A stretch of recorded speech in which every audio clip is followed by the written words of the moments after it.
Donc, dans la question 4, donc, nous avons calculé le courant maximal, bien sûr, et le courant minimal, donc, qui sort de notre,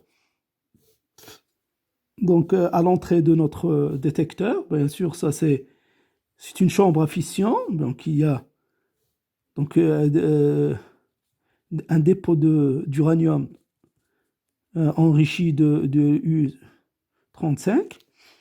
Donc, et nous avons donc le courant qui va sortir, le courant maximal, donc on l'a calculé, c'est égal 8, 53, 53 microampères, et le courant, l'amplitude minimale est 2,56 microampères. Donc ça, c'est le courant. On va appeler ça, c'est le courant d'entrée. On va l'appeler, c'est le courant d'entrée, bien sûr. Donc, soit maximum et minimal. Donc, dans la question 5, il nous dit, donc ce détecteur, il est relié à une instrumentation à impulsion au moyen d'un câble d'impédance caractéristique de 50 ohms. C'est-à-dire, on va relier notre chambre à un câble donc, qui a une longueur de 150 mètres et avec une impédance qui est égale à 50 ohms.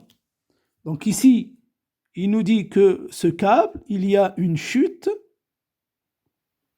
Donc, il y a une chute qui est égale, une atténuation de 0,01 dBi par mètre.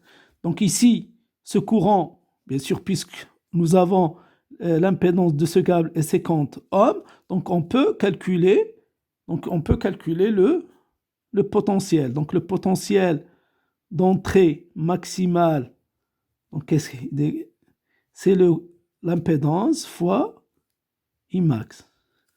Et la même chose pour le minimal. Donc le potentiel minimal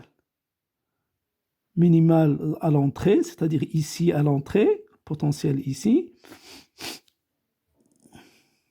Donc VE est égal à R fois I minimal. Donc ça, au lieu de mesurer avec le courant, on va essayer donc de mesurer avec le potentiel. Donc l'amplitude de notre potentiel maximal à l'entrée de la chambre est égale, c'est l'impédance fois le courant. Et l'amplitude minimale du potentiel à l'entrée est égale à R fois min. Donc on peut faire une application numérique.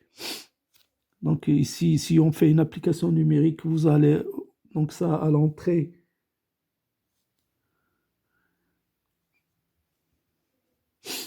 est égal à 426,26 microvolts. Donc ici à l'entrée, et le courant, l'amplitude minimale à l'entrée est égal à 128 microvolts.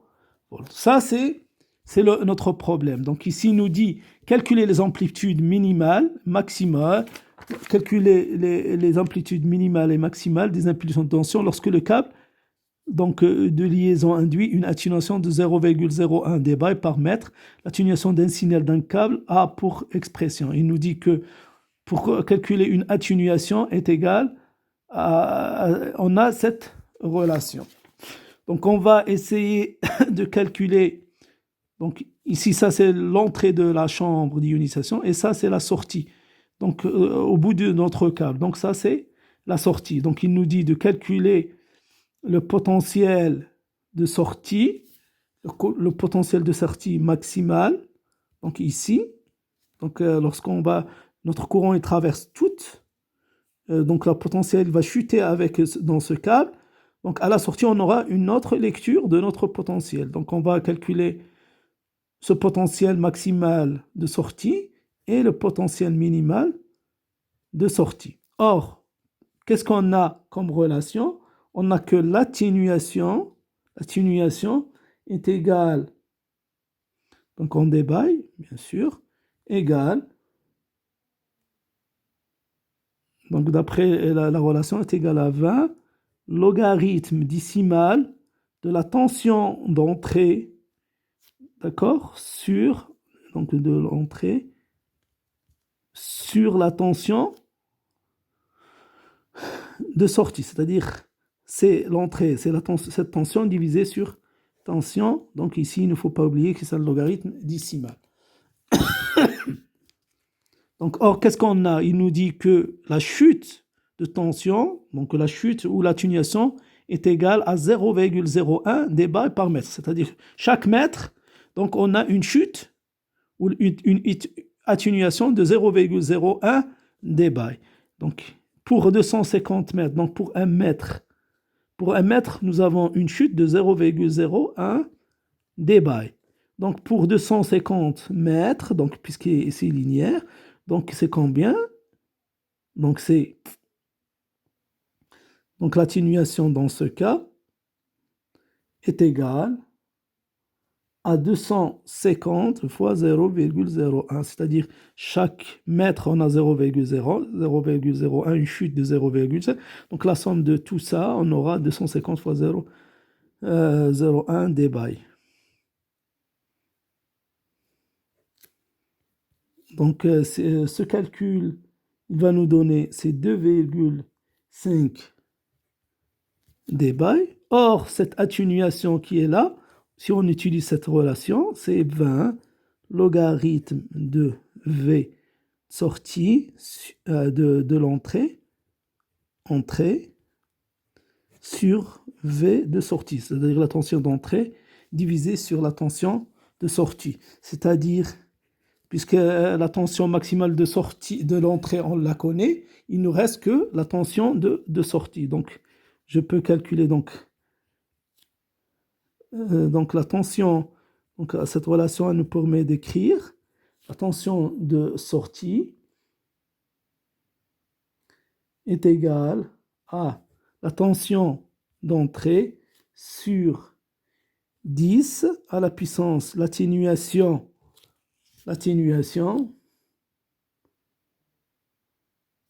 sur 20, c'est-à-dire donc, et ici on peut calculer, donc V sortie maximale est égal, c'est V de entrée maximale sur 10. Donc l'atténuation elle est connue, c'est 2,5 sur 20. Et vous calculez celle-là, et la même chose, V de sortie minimale, c'est la tension d'entrée minimale sur 10 à la puissance 2,5 sur 20. Donc l'application numérique, vous allez trouver ici 320 0,3 microvolts. Et là, ici, pour la minimale, donc pour le minimal, vous aurez 96,025 microvolts. C'est-à-dire que la tension à la sortie, elle va chuter. Donc nous avons mesuré à la sortie de la chambre. La sortie de chambre, c'est 426 microvolts, donc ça c'est le maximal, mais à la sortie, lorsque elle va traverser tout le câble, elle va chuter, elle va devenir 320. Et la même chose pour le minimal qui va devenir 60 à 96,0